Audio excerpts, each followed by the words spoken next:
Remember that for Mel Robbins? And at least it's much warmer this time. I want to introduce everyone from Billy and Lisa in the Morning. We want to welcome all of you. We know that you all listen to our show every morning, and we couldn't be more thankful. Right, Bill Costa? Yeah.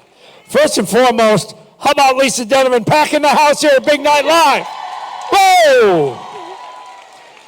This could be the biggest crowd they've ever had here. They need to name the room after you now. It's incredible. Like, you guys have such a passion for Kiss 108, for Billy and Lisa in the Morning, and also for reading and for the love of books. And Jodi Picoult is here and is ready to roll. She signed like 2,000 books in about 10 minutes. I don't know how she did it. She's truly spectacular, so she is here. I want to introduce Winnie, Justin, and Riley. Justin! Woo! But we have such an amazing team. We really do. Producer Riley, how you doing? Okay? Just so you know, Justin is all excited about his new Meta glasses, so without your permission, he's videotaping all of you. Yeah. And he's going to turn it into some creepy thing in the morning, so, but that's fine. Anyway, but we wanted to thank all of our amazing sponsors as well. 90 plus sellers. I know you guys are all enjoying all of their wines. They jumped on board early on at Lisa's Book Club. They're a local company. It's Latitude Beverage, and we're so happy that they partner with us. I just had an amazing wine tasting at my house, and some of you were there, and it was really delightful. So I want to thank 90 plus sellers. I'd like to thank Joss in Maine. At the Burlington Mall, Joss in Maine hosts our events, and we will have one at Joss in Maine on September 8th with Chris Whitaker, and I hope to see some of you at that one. I'd love to thank Dental Partners of Boston. I know Dr. Guzman is here. He's actually somewhere. I saw him earlier. Did you brush your teeth tonight? He's brushing everyone's teeth. I'd love to thank them as well. They have 3 amazing locations, so if you're looking for a new dentist, they're definitely a great place to start. Dagger Wealth Management, they're offering free financial consultations. I would take them up on it.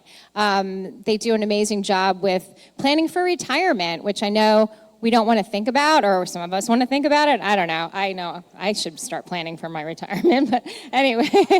I know, I think we all do. But I would like to thank them too. I'd like to thank Big Night Live for hosting this amazing night. Cordelia Fox was here. She's from Berklee College of Music. We recently went to an event with her at the Boston Public Library, so she's delightful, and she was entertaining all of you in Studio B. She was fabulous in the pre-party. Fabulous, right? We need to support our Berklee College of Music artists. We need to support them. They're the future. And obviously, Raising a Reader, Massachusetts, they're the beneficiary of all of your raffle tickets today. And we have Maroon 5 tickets that we're giving away. They'll be at the TD Garden, I think, in November. So, again, thanks to all our sponsors. And I think we're ready to bring out our special guest. We'll get out of the way. Okay. All right. Lisa Donovan, everybody. Thanks, guys. Okay, the reason why everyone is here is because we have Jodi Picoult in the house. I want to introduce Jodi. Come on out, Jodi. Nice to see you. Bill took your mic. Billy. Go give it back. Billy stole. I got it. Okay. Yeah. Oh, thank you. I got it. Thanks, Billy. I knew he was going to do that. Knew it. Okay, so everyone's here. Everyone knows Jodi.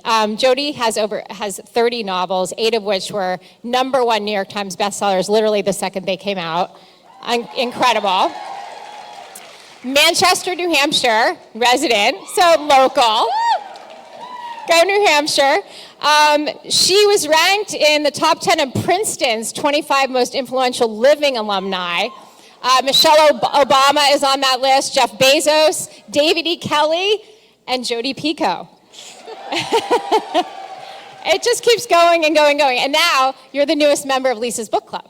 So you have to put that in your bio. Absolutely. And I want to, we talk a lot about friends of ours that are authors, and we wanted to thank Lisa Genova. Yes. Love Lisa. Okay. Yes.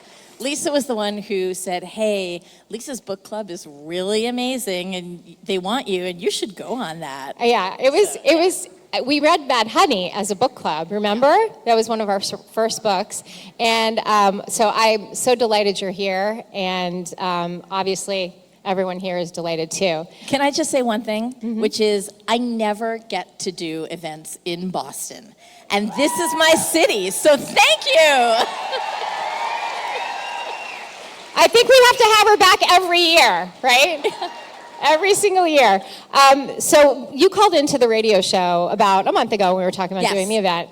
And you shared with us that when you were, raising your 3 children as a young mom, living in Needham, you used to listen to Kiss 108. Yeah, absolutely. I mean, we can't get it where I live now in New Hampshire, but... iHeartRadio, the app, you can get it.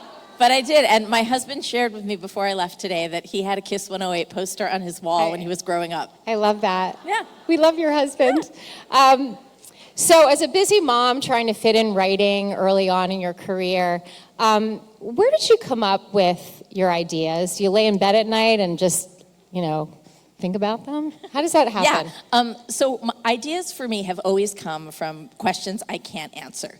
Things that I wind up reading in the news about, or reading in a book about, or just wondering what would I do if I was in that situation. Right. And for the most part, honestly, I tend to write about people I'm not, which is really good because if you've read my books, my characters have terrible lives, right? So, what's nice is that I do get to take this little departure when I'm writing a book about whatever issue it is that's really, obsessing me. This is the only book I have ever written that is really close to me, things that have happened to me. Right.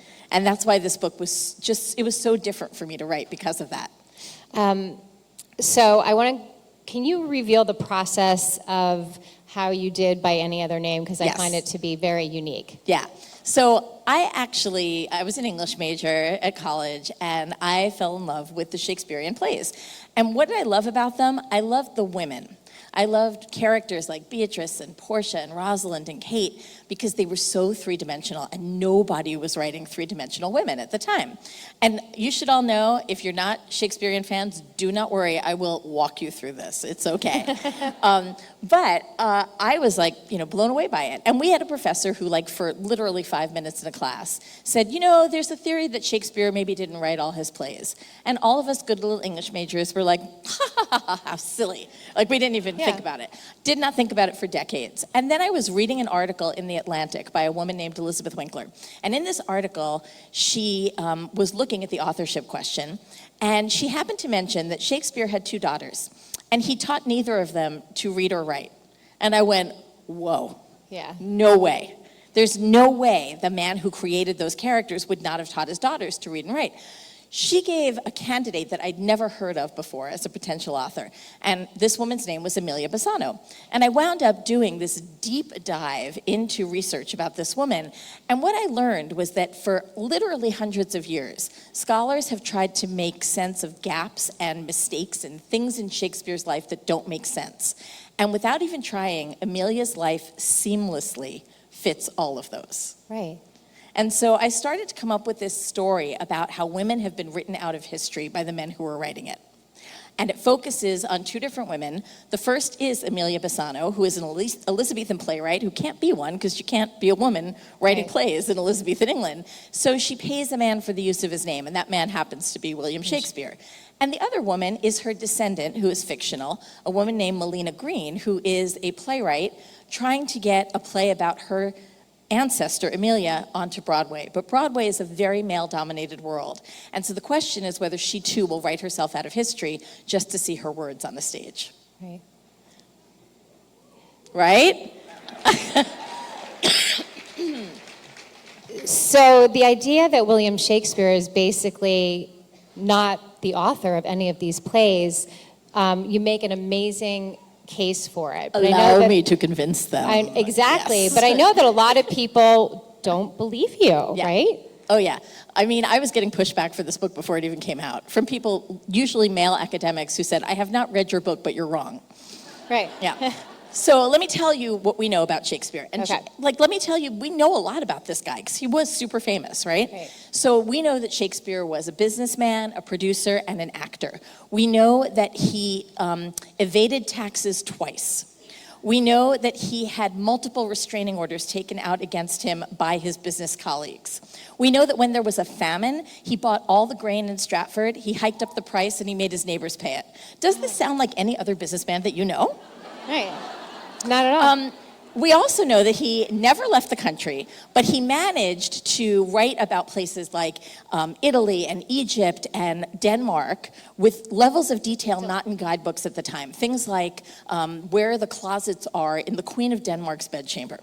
We know that he never graduated from university, which is really not a big deal, but there's a question about whether he went to grammar school at all. And when he died, he did not own a single book.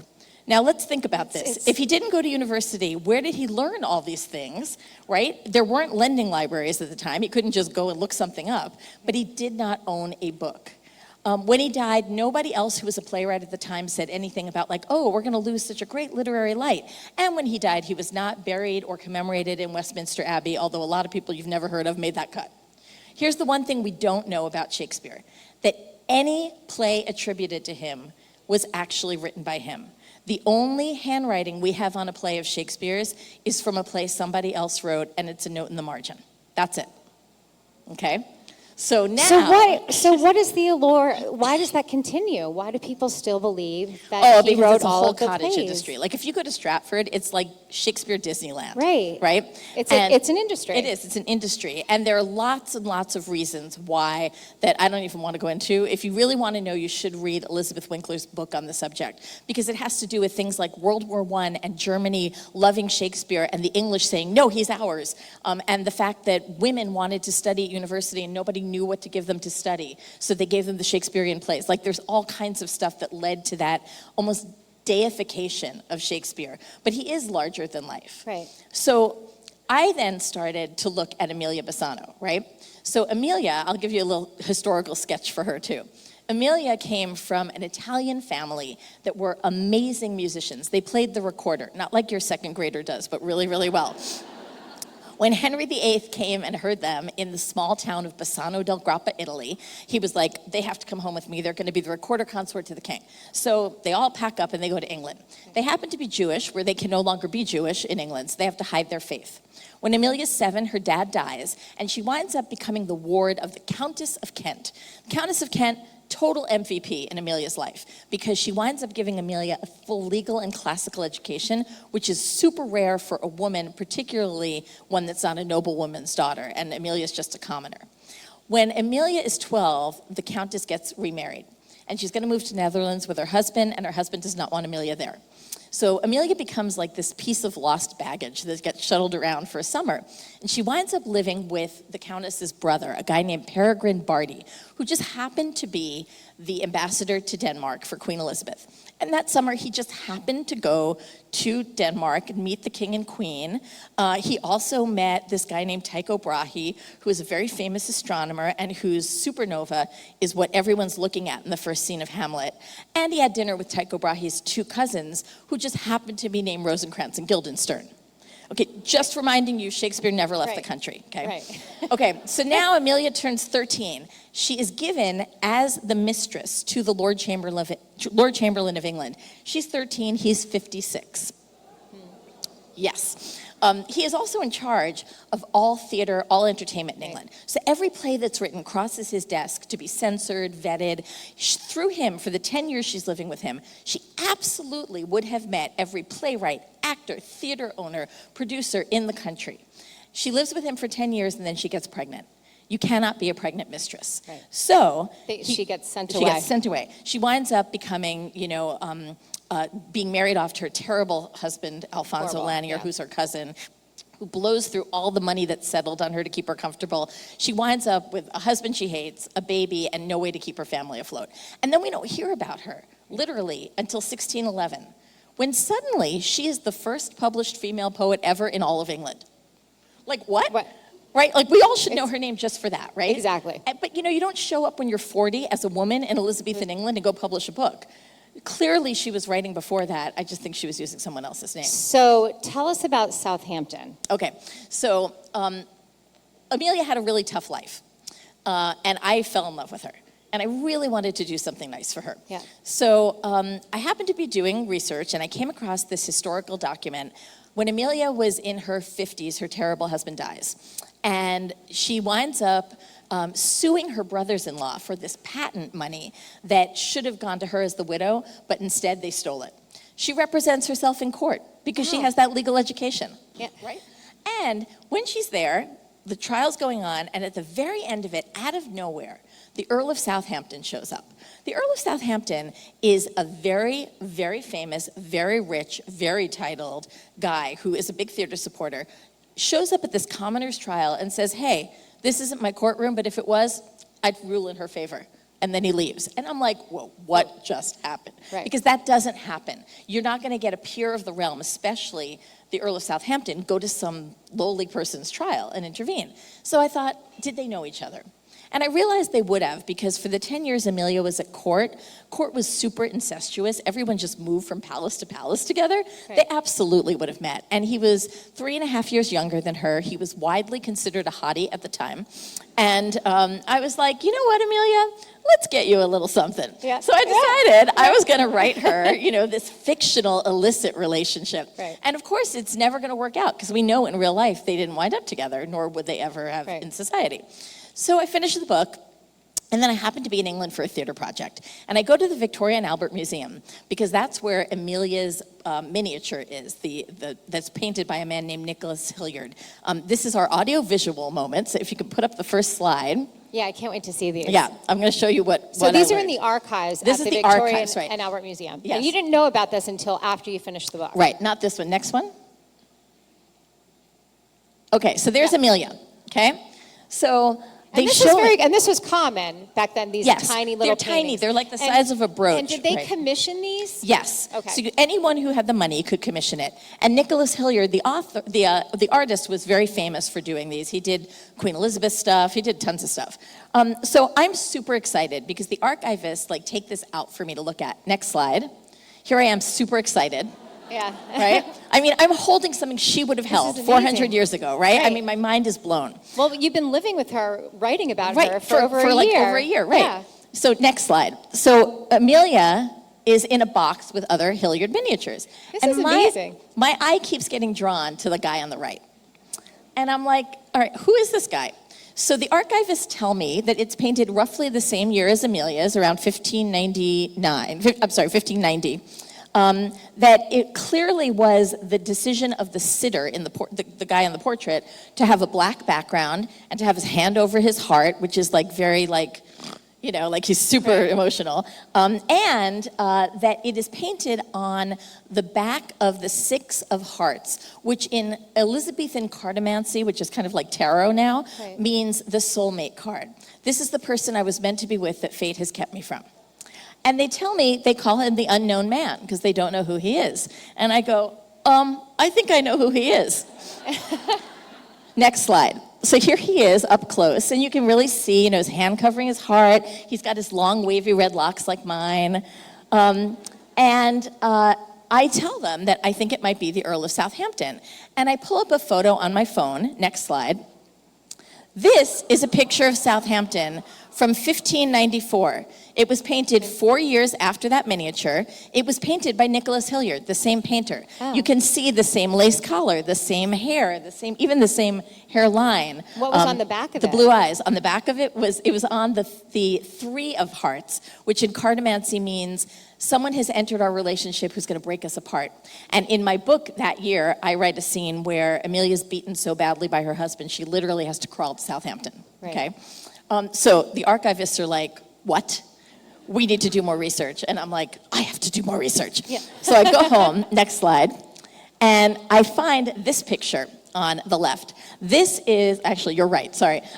This is also an accredited portrait of the Earl of Southampton, painted by a man named John de Critz, the same exact year as that miniature. And you can really see the similarities, right? So I send this to the archivist, and they send me back like this 30-page document with the provenance of all of where they got their miniatures and stuff. And at the very bottom of it, they say, we actually believe, based on all this, that this is the Earl of Southampton. Next slide. So that means for over 200 years since these have been in the existence of the V&A. So it's because of you? Yes, I did that. You identified him. I did that. But like, how cool. I mean, like, I fully believe they had a relationship now. Yeah. But also, they've been cozied up next to each other in a box for 200 years. This is incredible. I feel so good about that. I do too. I'm done. Game over, right? I can retire Game now, over. right? Yeah. All right. Another part of the book, you mentioned it in the beginning, was the sort of current Melina character. Yes, yeah. Who is that based on? So I told you, there's a lot of me in this book for many reasons. But one of the things that I do in my copious amounts of free time is I write librettos for musicals. And if you don't know what that is, it's everything but the songs. We write the dialogue, we decide the structure of the show, we place the songs. I have a co-writer, and the very first adaptation that I did was of a book I wrote called Between the Lines. I wrote it with my daughter, and so we have a fan out there, thank you, I love that book. And so, you know, for like 8 years we worked on this musical. Everything that Melina is told about her play in this novel, I was told to my face about my musical, because it was about a girl's coming of age. I was told it's too small, it's too emotional. Nobody wants to see a girl's coming of age on stage. Mind you, there were 2 boys' coming of age stories playing next door to each other on Broadway that year. And when you find out that 80% of ticket buyers are women, you wonder, well, where's that coming from? And the answer is that in Broadway, the gatekeepers are about 5 older white men who run the theaters. And they're the ones who decide what goes in. And they tend to pick shows that reflect their experiences. When there happen to be audiences full of black people and brown people and queer people and people with disabilities and women who want and deserve to see their stories on stage. And Melina's friend is the person, Andre, who is black, and he is... Yeah, and Andre was a really important character for me to write in this book, because Andre is also a playwright who hasn't had his due. Right. And one of the things that we've seen recently, post George Floyd's murder, is some of these white theater owners started to get scared. And so what they did was make a slot in their season, 1 slot, where they would have a play written by a black man or a woman. But that is not equity. Not at all. No, that is tokenism. And what we really need to see is a bigger table. We need more seats at the table. We do. But also, 400 years, everything's the same, from Aemilia to Melina. It wasn't until after I finished the book that I realized I'd actually made the same choice as Melina and Aemilia. So when I was writing Between the Lines, we had a producer, very well-known producer, and it was a woman, and she didn't want my name on the libretto, because she said, you're already the novelist and people are going to think it's a vanity project. And I was like, okay, if that's what gets it, you know, to cross the finish line, let's do it. So when the play debuted off Broadway in 2022, I was listed in the playbill as the novelist. I was not listed as one of the librettists. Wow. And I would do that again, just to see it make it that far. However, after the play closed, my co-librettist went to his lawyer and was like, this is ridiculous. She wrote this with me for 8 years. And now that it's licensed and that theater groups and schools are performing Between the Lines all over the place, I am listed as one of the writers. And it turns out it's really nice to get credit for what you've done. Good for you. Yeah. So I guess one of the questions that we talk about, or you answer in the book, is art more important than recognition? Yeah, and I don't think you can separate them, honestly. You know, I think we like to separate the art from the artist, but hey, that's one of the reasons people are having so much trouble with Harry Potter right now, right? Like, that was a brilliant IP, but unfortunately the writer of that IP has chosen to die on a hill that a lot of people, rightfully so, I believe, think is a really stupid hill to die on. Yeah. And that's very harmful to a lot of people. So it's very hard for me to understand how you dissect the two, because I think too much of the author is in the work. Can we talk about your book, Mad Honey, for a second? Yeah, sure. Okay. I know a lot of us read Mad Honey. It's one of my favorites. Thanks. Can you tell us, or tell all of us, how this project came about, because it's a really good story. It's a great about story. Jennifer and how she reached out to you. So that was back in the days when I was still on Twitter before it became a hellhole. Yeah. And so it was before COVID, that's all I know. And one day I went on Twitter, and you know how like you have friends on social media who are not really your friends, like you've never met them, but you follow them.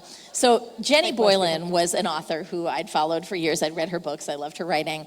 And one day I opened up Twitter and she writes this post saying, I had this dream last night that I was co-authoring a book with Jodi Picoult.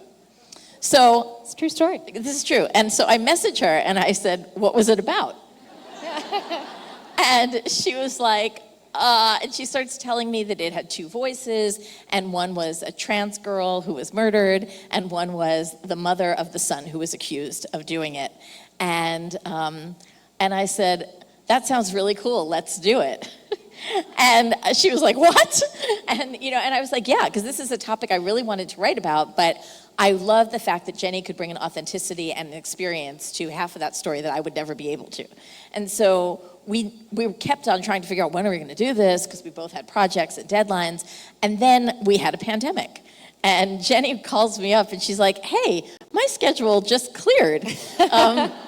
And I was like, amazingly, so did mine. And so we wound up writing that book back and forth through FaceTime. So each of you wrote a chapter, right? You went back and forth, and your process seemed to be very different than her process. Oh my God, yes. Okay, so if there are any writers in the audience, there are two types of writers. There are plotters and there are pantsers. I am a plotter. Jenny is a pantser. And it is really hard to co-author a book with someone who writes differently from you. Thank you so much. And Jenny, I called her up one day. I'm like, Jenny, we're writing a murder mystery. You can't get to the end and go, I don't know who did it. So I finally convinced her that she would have to actually plot this out. And once she kind of came around to that, she was like, oh, I see. So I definitely was driving the bus on that one, but yeah. I love that. So do you know the ending of most of your books? I know the ending of all of my books. Really? Yeah, because I think it's as you know, many of my books have a twist in them, right?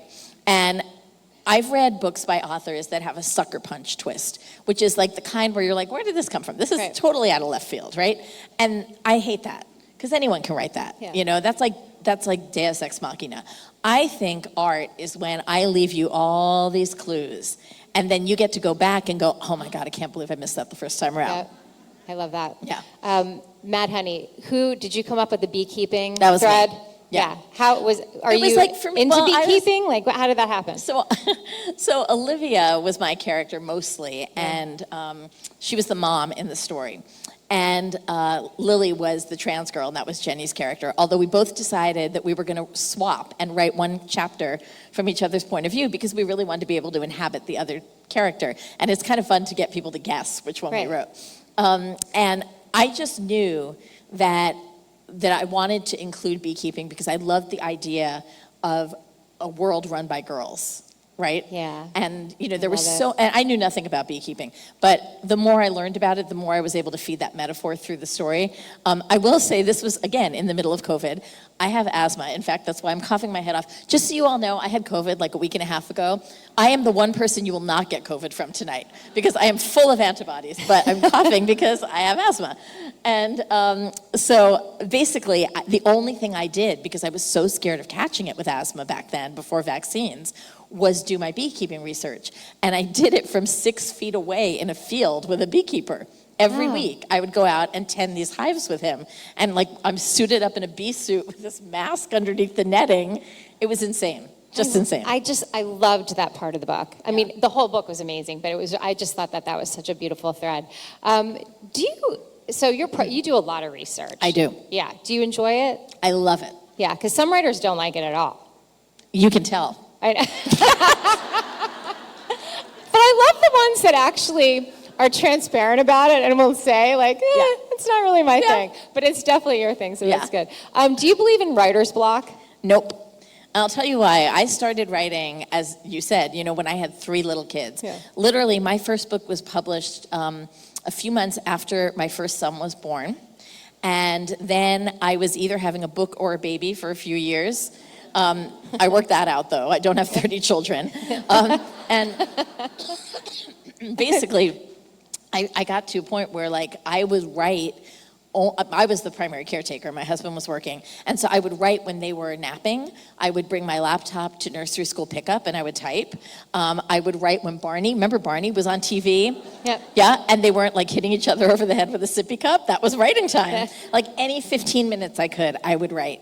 And I learned how to write in spurts like that. And what I realized was that writer's block is really just an excess of time. Think back to when you guys were in school and you had a paper due and you had writer's block. Did it not miraculously clear up the night before the paper was due? Yeah.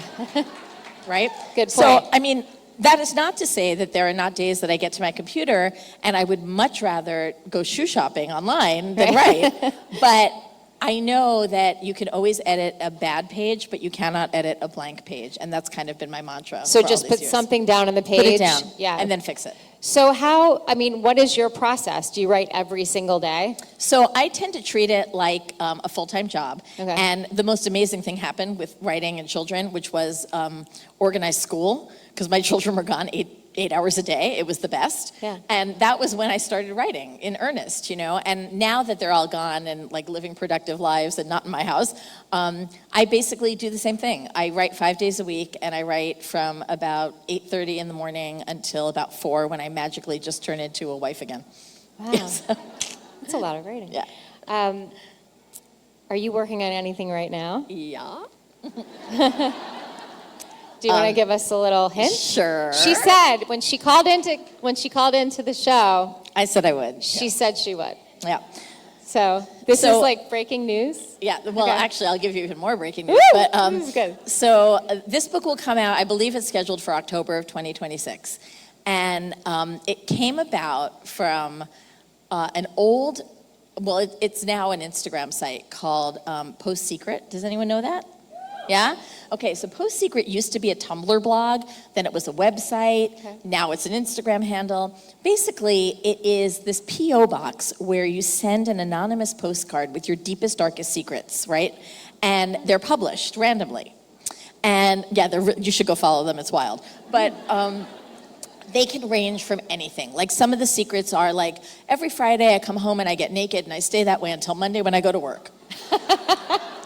And some others are like, my husband doesn't know our second child isn't his, right? So like, they run the gamut. Okay. So once there was a postcard that said, everyone who knew me before 9/11 thinks that I'm dead. That's what I wrote about. Whoa. 2026 is the 25th anniversary of 9/11. Right. I wanted to write a book that included that. It's also very much about women's health and how it's discredited in this country. And basically, yeah, it's. I just finished the first draft last week. Amazing. Yeah. So will you come back? Will you come back and do our book club when that comes out? What was that? Will you come back and do Lisa's book club when that comes out? Promise? You'll come Yeah, back? absolutely. All right. You heard it here first. So, by any other name, is that in development for any type of movie or TV project right now? So we've pitched it to a bunch of different places. It has not been picked up yet. What we're finding is that people are scared of the cost of making something historical, which is weird. I actually just told my film agents to go to England, because it seems like that's all they do over there, right? Yeah. I'm like, don't they have the costumes and sets somewhere, whatever? But I do have other books that are moving ahead in development. Small Great Things, which it has having its 10th anniversary actually next year. That is being cast right now. They Can you have tell us with who? No, I can't tell you anything there yet. Okay. And we also are in casting discussions for The Book of Two Ways as a series with the showrunner is the guy who did Outlander. Oh, great.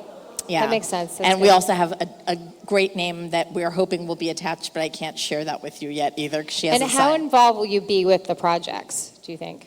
Extremely, as Okay. in I've written part of the scripts. Wow, that's Yeah. amazing. Yeah, which is really good because My Sister's Keeper just sucked, so. No, yeah. I know. I know. You didn't like it at all. Yeah, I knew you were that's going why there. I asked him, like, you're this time around. I knew You're you were not going to going let that happen. Yeah.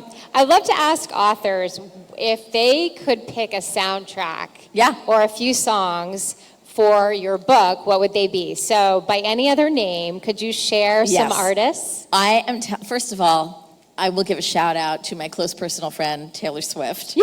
Right? When she released the Tortured Poets Society, I was like, did you get a bootleg copy of my book? Yeah. Because honestly, I could create an entire playlist out of it. Yeah, I could. And I love it. it was 100% that book, and I will always associate the two. Well, I knew you were going to say Taylor Swift. Yeah. I could feel it. Yeah. And I want to mention, when we were talking about the Victoria and Albert Museum, after I finished the book, and in your writer's notes, you talked about the museum, and I had this, I said, I was there 2 years ago in the summer with my son Max, and they had the Taylor Swift Eras Tour So cool. exhibit there. Yeah. And that's why I went. And then I thought, oh my God, Aemilia Bassano was also there. And Taylor, I don't know, it was like one of those It's moments karma. where I was like, this was supposed to happen, right? This was supposed to happen. Yeah. So I'm so glad that you said Taylor Swift. But I want to mention women songwriters, because Sabrina Carpenter, her new album is coming out tomorrow. And we love Sabrina. And she just did an interview, and she said, all you Pearl clutchers out there, beware. So it still is very much the same in the entertainment industry, where women write these songs about, having fun and stuff we like to do, and they get, she gets, criticized for it, but then the men do it and no one says anything. Yep. What are your thoughts on that? So tell me why, when a woman writes about dragons and people having sex, it is porn, but when a man does it, it is high fantasy. Right. Explain Right? that. Yeah. Yeah, I mean, the bottom line is that the reason I wrote this book, I told you this is me, right? I go on tour. I do these massive tours. So every morning I'm on a plane. And I usually sit down, and I'm usually next to a guy in a business suit, and he goes, oh, what do you do? And I go, I'm a writer. And he goes, children's books. Oh my God. They do not say that to you. Really? I go, no. And then he goes, romance? And I'm just like, really? How on earth can we in 2025 still be pigeonholing women this way? It isn't history if it's still happening. Yeah, it's true. Very true.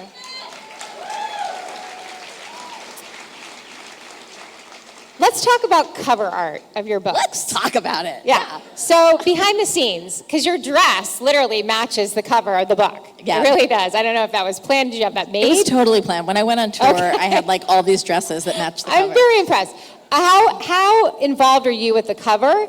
And then the second question is the blurbs that we see on books. I want you to explain that process.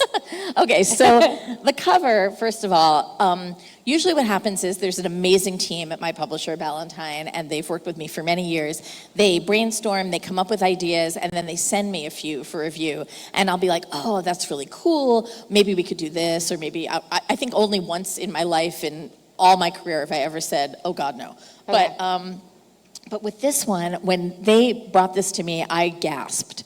And I said, this is such a beautiful cover. It's so lush. I think I had one change, because I think she had a weird hair thing, and I wanted her to look more female, and it was just, it was a weird like hair remnant, but they fixed that. But the weirdest part about the cover art was that my books are published in like 35 different countries. And England is a really big market for me. And the British publishers, without ever seeing this art, created a cover that looked almost identical to it. Wow. It was so crazy. It was meant to be. Yeah. So I thought that was really interesting. That is. Blurbs are more, they're esoteric, because at this point in my career, I don't have to get blurbs. The ones that came in, my publisher got. I don't know what they bribed Kristen Hanna with to get a blurb, but whatever. I get asked roughly 10 times a day to blurb books. I bet you do. That is how many come through. And I am one of the only authors I know that does still do it, because I think it's really important to give people a leg up if you are able to in this business. Yep. And so, I mean, I say no to a lot because I just don't have the time. But when I can, I will try to help someone out by giving them a blurb. Well, you did a blurb for Lisa Genova. Yeah. And well, that's I mean, how that's knew. easy because I love Lisa's writing. So Yeah, but- she's terrific. Yeah. What books are you currently reading right now? So speaking of blurbing, I'm reading a book that is called Thank You for Being a Friend by Wade Rouse. It's like a queer retelling of the Golden Girls. Oh. But I just started it, so I can't speak to it yet. And the book I finished before this was The Night and the Moth by Rachel Gillig, Oh, nice. which was beautiful. Yeah. So you read all the time? You're Yeah, constantly reading? I read before I go to bed every night. That's what I do. Do you have a favorite book of your own? It's this book. Okay. This is horrible because when I was on tour, I kept saying, I should just retire. This is my swan song. I'm done. I'm not going to get any better than this. And my publicist was like, Yeah, I would say the same thing. Yeah. What? And I mean, I will keep writing, but I also reserve the right to always have a new favorite if I love it. But Right. this book meant so much to me personally because there Yeah. really is so much of me in Melina and in Aemilia yeah. that it's always going to be really special to me. I really, really feel like one of the reasons I'm a writer is so that I would be able to get Aemilia Bassano's name known. Yeah, and so I'm that's really true. proud of the fact that I've done that. You absolutely have. And I didn't know, I mean, the backstory about William Shakespeare, I had no idea. So the coolest thing is when I have teachers come up to me and they're like, oh, I'm teaching Shakespeare this year, but this year I'm also teaching Aemilia Bassano. Yay! And I'm like, yeah, all right, yeah. This is good. You're changing the world. Yeah. I think we have time for a few questions from the audience. I know that Jodi wanted to take a few. And we do have a microphone that we're going to pass around. Winnie's going to do the mic. All right, question number 1. Now speak really loud so we can all hear you. That is never my problem. Okay, good. Okay. I'm glad we're starting with you. I wanted to know about house rules and what inspired you, and to tell you that as a disabilities advocate, that I recommend that book all the time to both parents and family members of children on the spectrum, because that book puts it in such a great perspective and understanding, and I want to thank you for it. But what brought you to that book? Well, thank you. That's really kind. One of the things that I really do love about House Rules is hearing from educators and principals saying that they've used that in training and things like that. The reason I wrote that book is because I have a cousin who is profoundly autistic. And when he was little and used to have meltdowns, my aunt used to have to do things like sit on him, like in the middle of a store, because he was stronger than she was at a certain point, to get him to calm down. And she did have the police called on her, and I wanted to write a book about how in the American legal system, maybe prior to 2020 anyway, you could get a fair trial, and I feel that it works best if you communicate a certain way. But if you don't communicate a certain way, it all goes to hell in a handbasket really fast. And I wanted to write that story.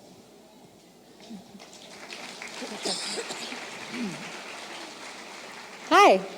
My question was, did you ever think of using a pen name at the start of your career? Oh, I have a great story for you. Yes. Okay. So the answer is no. But when I certainly wasn't a best-selling author. I was like 7 books into it or something.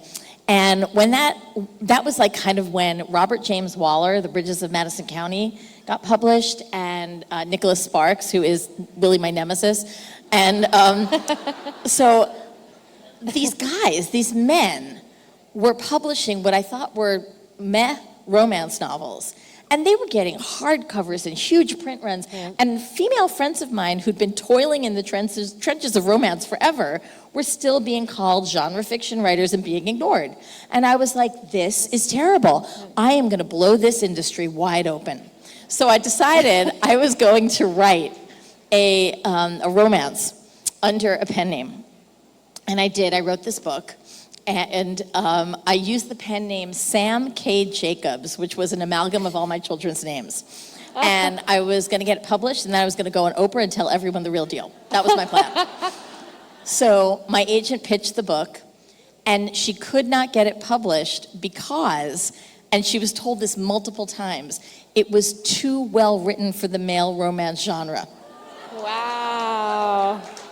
Wow. So that has never been published. So I tried, guys, I tried. That's a great question and a great answer. Do we have time for one more? Do we have one more? I'm over here. Okay. Hi, my name's Brianna. Hi, Brianna. Hi. I'd not a question so much as a thank you for your online presence and your strong opinions about what's going on, because as a person with disabilities, it's a really fucking scary time right now. So I love hearing what you have to say. I share everything, so thank you. That's really kind of you. Thank you. Thank you. It's a weird time, right? Yeah. It's a really weird time right now in this country, and I feel like, one of the projects that I'm working on that's not one of my own novels is an adaptation, a musical adaptation of The Book Thief by Marcus Zusak, right? Yeah. If any of you are going to be in England on October 19th, we will be doing a one-night concert in the West End. But, Ooh, that sounds great. Yeah, come on over. It's a terrific musical. It's absolutely beautiful, but it is, of course, about the rise of fascism and about how to combat that with acts of kindness and by choosing love. And the more I dive into that story, the more I'm reminded that everyone who thinks about the Holocaust now in the 21st century thinks, I never would have let that happen. And I think now we are at a place where we're being tested to see if we would. And I'm very fortunate to have a platform. I'm amazed that anybody ever wants to listen to me. All of you guys surely had something better to do tonight, but as long as people are willing to listen, I'm gonna try to speak the truth.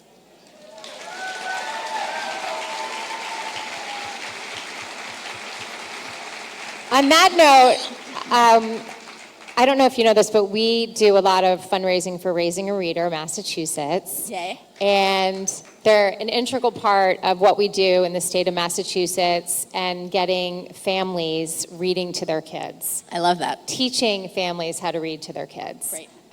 So I want to bring up Christine Ward right here. Do you want to say a few words? Hi, this is Christine Ward. She's the executive director of Raising a Reader. Thank you so much, Lisa and Jodi. Lovely to meet you. I was an English major, so I appreciate that you're challenging convention and who wrote Shakespeare. So Raising a Reader Massachusetts is an early literacy family engagement program. We are currently serving about 7,000 children across the state of Massachusetts, and congratulations to all the parents because it's back to school time, and I know Lisa just launched her son off to college. So thank you so much for helping support our program this year. I can't tell you how much it means to us because there's such a need in a low-income community. There's an average of one book for every 300 children. And you compare that to a middle-income family where there's an average of 13 books per child. So that is what we do. We provide access to books in our little book bags that create a rotating library. And we teach parents the importance of reading aloud to their children, which is the key to literacy foundation and academic success. So thank you so much to Lisa and Jodi for helping celebrate what a wonderful program we have.